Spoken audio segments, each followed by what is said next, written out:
This is fucking hilarious. Gina Carano, who I've never heard of before and has been in the Mandalorian and is an ex-MMA fighter. I'm not really an MMA guy. I put on the MMA. I mean, I watched it every now and again. Like to see McGregor get his fucking ass whooped. That's because he deserves it. He deserves it. He deserves it. After a while, you just think, do you know what, McGregor? You're a prick. Ever since he's like smacked that old man in the pub about the whiskey incident, I just kind of thought, do you know what? Right, you deserve to be taken down a peg or two now, McGregor. Right, so I've been looking forward to that moment. And it happened, didn't it? It happened. So we'll see whether it happens again, because I'll be happy to see that as well. Gina Carano has been sacked from The Mandalorian by Lucasfilm. I don't know why I'm saying this, because you already know the shit, but I'm just like, giving it some context. Been sacked because she said abhorrent things about them Jews, right?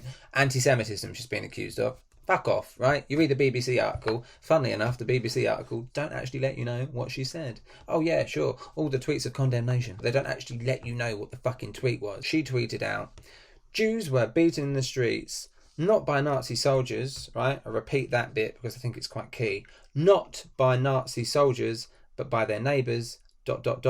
even by children. She said not by Nazis. She's not actually talking about the Nazi bit. She's talking about the earlier stages, perhaps, where even in situations where like Lebanese Jews had to flee because of an Islamic uprising where they needed to, I don't know, convert possibly, or get slaughtered. In that situation, you had people that had been living next to each other for decades, probably celebrated key moments, key events, whether they're societal events or whether they're personal events like a birthday party or a wedding. And now, suddenly, those people want you gone or dead, or they're dobbing you into the authorities. That's what she's referring to.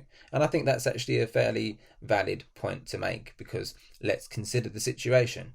Over the last 4 years, since Trump has been a president, and since Brexit, which happened also in 2016, you've had everybody at each other's throats. And the word Nazi has been thrown around quite liberally. It doesn't really take much to hear that somebody's apparently a fucking Nazi now. All they've done is express an opinion that somebody didn't like the fucking sound of. But if somebody tries to empathise with Jewish persecution and thinks, fucking hell, all the people that I was friends with right now are calling me some sort of cunt. You got AOC demanding that there's some sort of McCarthyist list drawn up for people that may have supported Trump. Fucking hell. I mean, Jews have been persecuted by fucking everyone for like fucking 2,000 fucking years. You don't need Nazis and concentration camps for Jews to be persecuted. I feel that people on the left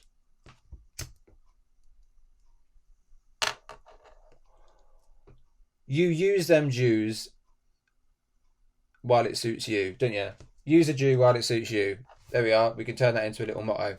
I just find it difficult to really, when I really think about what she said, I find it difficult to actually fault what she said. I mean, you've got Antifa, right? What the fuck is Antifa, right?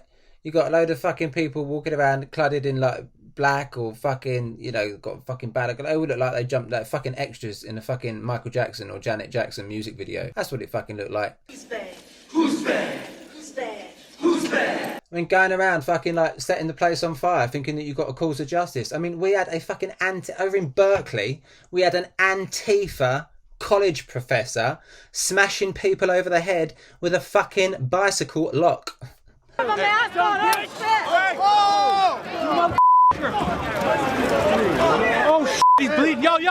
Hey, man, he's bleeding. If we're talking about the idea of persecution for beliefs, whether they're religious beliefs or political beliefs or a combination of the two, why is the turn towards people who support Trump any different from the beginning turn to what happened to Jewish people who lived in societies for decades, and then some political shit went down and now their neighbours hate them? Like, nobody's actually calling for Trump supporters to be sent to concentration camps and extent, but do we need to go that far in order for people to make some sort of beginning empathetic equivalence? I should fucking hope not. We haven't actually needed to go to fucking like World War II levels for people to call everybody a fucking Nazi left, right and centre, have we? But that's been okay for fucking 4 years.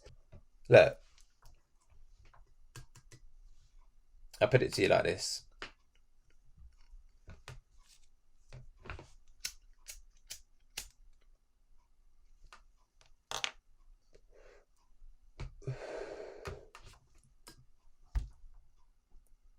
You're all a bunch of cunts. You are. You're behaving like wankers. Right? Lucasfilms have come along and just proven her fucking point.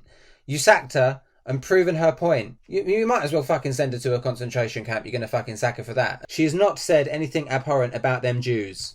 Right? Stop using the Jews to your advantage depending on what fucking argument you're having at the time. Because you've got the fucking Syrian refugee crisis in 2015. Everybody's going, oh, we got to let them in. Oh, fuck borders. Oh, God, this is just like the plight of the Jews from Europe during World War II. So you fucking use the Jews when you want then, right? But then you spend the rest of the time walking around saying, oh, fucking hell, the Jews, they fucking control everything. They fucking control the media. They fucking control the banks. You are scum.